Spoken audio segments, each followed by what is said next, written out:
Assalamualaikum warahmatullahi wabarakatuh. Perkenalkan, nama saya Hasan Ismail dari SDN 1 Karangendal. Kali ini kita akan mencoba untuk mempresentasikan konsep dasar pengelolaan kelas online dan perbedaan dengan kelas luring dalam tugas digitalisasi pembelajaran.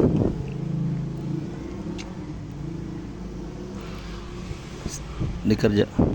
Oke, tujuannya adalah pelatihan e-learning ini didesain untuk meningkatkan kompetensi para pegawai di Kabupaten Cirebon terkait dasar-dasar pelaksanaan pembelajaran baik pendidikan maupun pelatihan secara digital guna menunjang pelaksanaan tugas dan fungsi di unit kerja masing-masing. Jadi, tujuan ini adalah mempermudah kegiatan pembelajaran atau pelaksanaan pembelajaran di instansi pemerintah, entah itu melalui online untuk mempermudah, karena dalam online kita bisa melakukan pembelajaran secara real time tanpa dibatasi oleh waktu dan tempat, bisa dikerjakan di mana saja. Selain itu juga untuk lanjut ke materi topik pembelajaran, konsep pembelajaran digital meliputi materi pengertian pembelajaran digital, kelebihan dan tantangannya pembelajaran digital, teknologi pembelajaran digital, aplikasi kelas online meliputi aplikasi yang bisa digunakan sebagai kelas online, aplikasi penyimpanan dokumen meliputi penyimpanan dokumen secara online, aplikasi presentasi online meliputi pembuatan presentasi online. Oke. Konsep pembelajaran digital. Pembelajaran digital adalah suatu metode pembelajaran yang menggunakan teknologi informasi komunikasi dengan media utama dalam proses belajar mengajar. Metode ini menggunakan atau memungkinkan siswa untuk belajar secara mandiri dan fleksibel, serta dapat diakses dari mana saja dan kapan saja, dengan catatan kita terhubung dengan jaringan internet dan menggunakan perangkat-perangkat yang terhubung dengan internet. Akan menjadi lebih mudah untuk kegiatan pembelajarannya.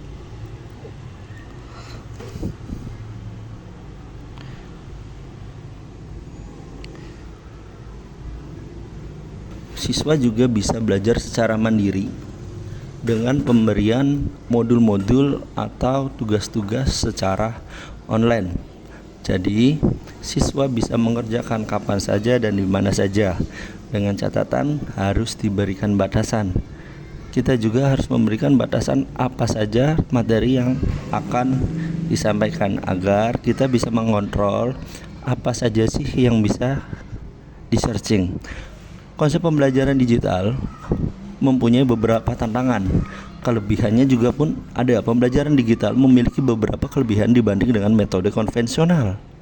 Yang pertama, metode ini memungkinkan pembelajaran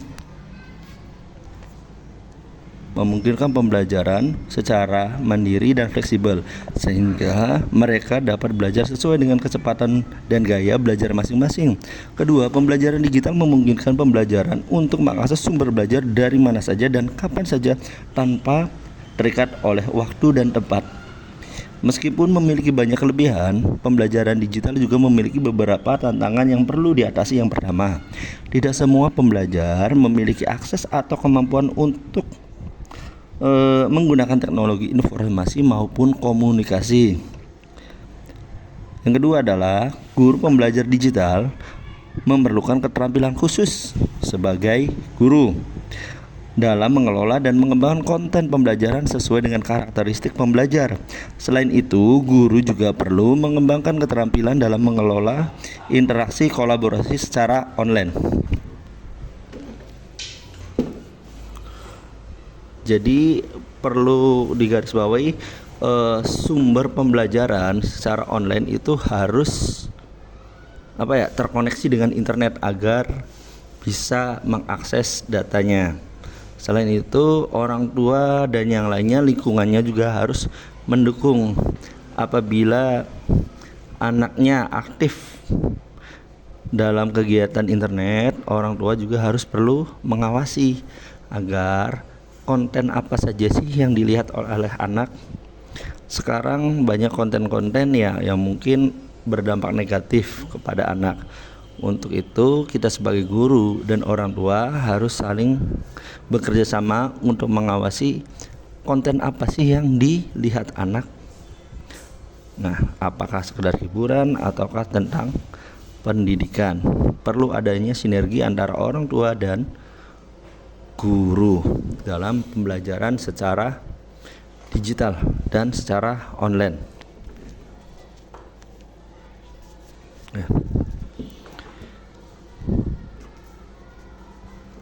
Konsep pembelajaran digital, teknologi pembelajaran digital, teknologi informasi dan komunikasi menjadi kunci utama dalam pembelajaran digital. Ada beberapa teknologi yang dapat digunakan dalam proses pembelajaran seperti platform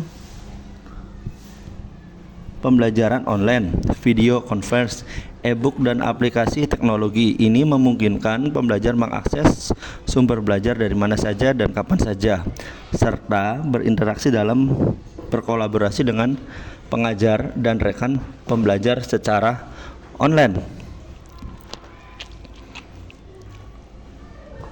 Jadi sumber-sumber belajarnya itu bisa dari video online.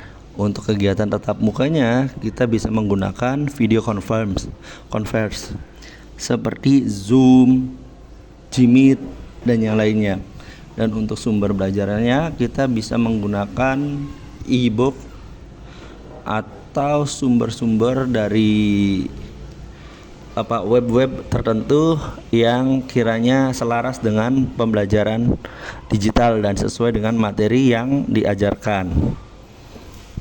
Kita harus juga melampirkan web situs-situs mana saja yang menjadi referensi untuk pembelajaran agar siswa tidak bisa diartikan tidak terlalu bebas mencari dan satu pemikiran terhadap apa yang kita sampaikan dan kita tujukan.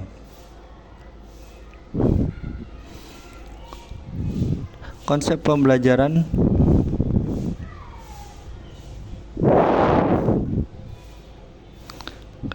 lanjut.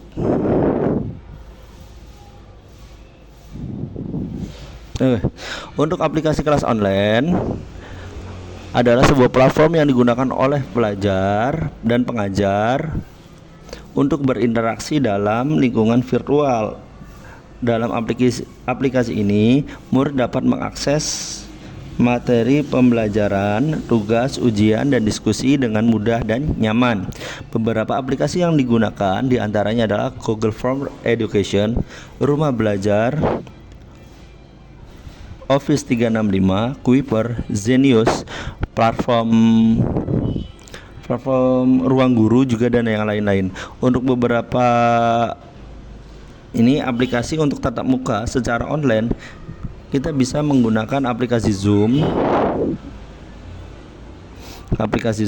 Gmeet, Skype, Hangout, Google Hangout, dan yang lain-lain. Ataupun mungkin bisa menggunakan WhatsApp, video call, karena sekarang sudah bisa lumayan banyak, bisa lebih dari 20 untuk kegiatan panggilannya. Tapi akan lebih mudah menggunakan Gmeet ataupun Zoom karena kita bisa berbagi layar. Aplikasi penyimpanan dokumen. Ya, untuk aplikasi ini pentingnya penyimpanan online. Seringkali kita mengalami kehilangan data-data yang penting di komputer, laptop ataupun handphone karena perangkat tersebut lunak, hilang dan yang lainnya. Sehingga kita susah mengakses data-data yang penting kita yang dimiliki. Oleh karena itu, maka solusinya adalah menggunakan penyimpanan online atau disebut dengan cold storage atau penyimpanan online, merupakan media yang berbasis online untuk menyimpan file serta membutuhkan koneksi internet saat mengaksesnya. Layanan ini menyinkronkan dokumen, foto dan yang lainnya yang tersimpan di semua perangkat pengguna termasuk perangkat seluler, tablet dan PC. Sangat berguna sekali digunakan biasanya Untuk kelas 6, kalau di kita itu kita berikan arsip digitalnya, kita berikan linknya di Google Drive, kita share ke anak-anak agar anak-anak tersebut bisa melihat ijazah, piagam PAI dan yang lainnya. Itu sangat berguna sekali ketika anak meminta untuk legalisir ataupun ijazah fotokopiannya, mereka bisa mengambil dari Google Drive yang kita share linknya. Aplikasi penyimpanan dokumen. Mengenal aplikasi penyimpanan menggunakan Google Drive ya. Layanan penyimpanan berbasis cloud gratis yang memungkinkan pengguna untuk menyimpan dan mengakses file secara online. Yang perlu diperhatikan untuk dapat menggunakan aplikasi Google Drive ini, diantaranya pastikan memiliki akun Gmail. Yang kedua, akses Google Drive dengan cara login email. Ketika kita menggunakan Google Drive, banyak sekali menyimpannya, manfaatnya ya. HP kita walaupun penyimpanannya besar, sampai sekarang bisa sampai 256 GB, tetapi untuk file-file dokumen penting paling tidak kita harus bisa mencadangkannya di Google Drive agar sewaktu-waktu kita membutuhkan, jika membutuhkan, bisa langsung diakses di mana saja tanpa perlu ribet mencari di HP yang mana ataupun di komputer yang mana. Pastinya akan lebih memudah untuk membuat folder dalam Google Drive. Yang pertama-tama adalah kita klik di sisi kiri atas, ada tombol plus dengan tulisan new. Kemudian selanjutnya klik tombol folder. Nah, di situ kita bisa mengupload atau mengunggah file-file yang ingin kita cadangkan atau yang ingin kita bagi. Dokumen apa saja sih yang kita bagi ke yang lainnya. Nah, untuk mengupload file dalam folder, dapat mengakses menu seperti gambar dengan langkah-langkah yang seperti ada di gambar. Lebih mudah ya. Saring file folder khusus untuk orang-orang tertentu dengan memasukkan alamat email yang bersangkutan atau memberikan akses link kepada orang yang kita tuju untuk bisa saling mengakses data tersebut, saling berbagi lah istilahnya seperti itu. Akan memudahkan sekali di era modernisasi saat ini.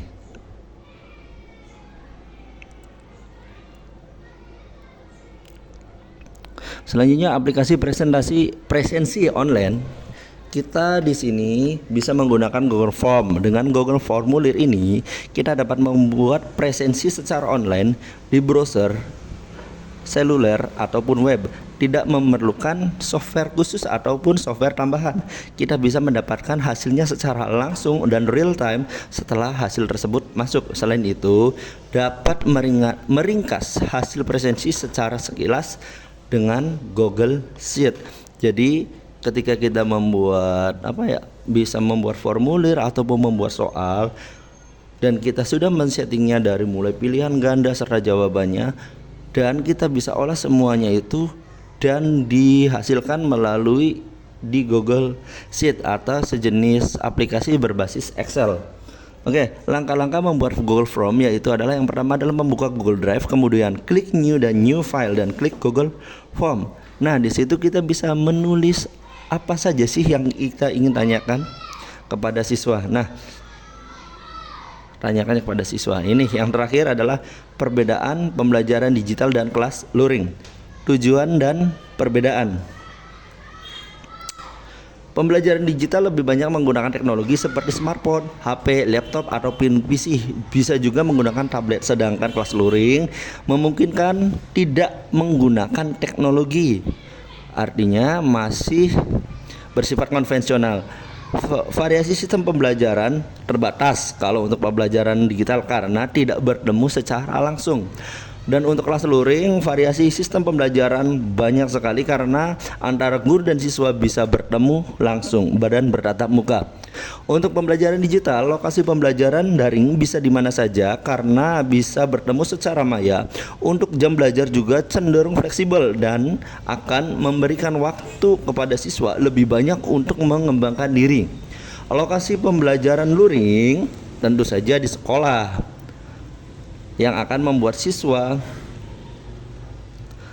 datang setiap hari untuk absensi. Jam belajar luring pun ditetapkan di sekolah. Dan untuk pembelajaran digital, siswa belajar daring akan lebih banyak digunakan online dan jarang bertemu kawan di sekolah.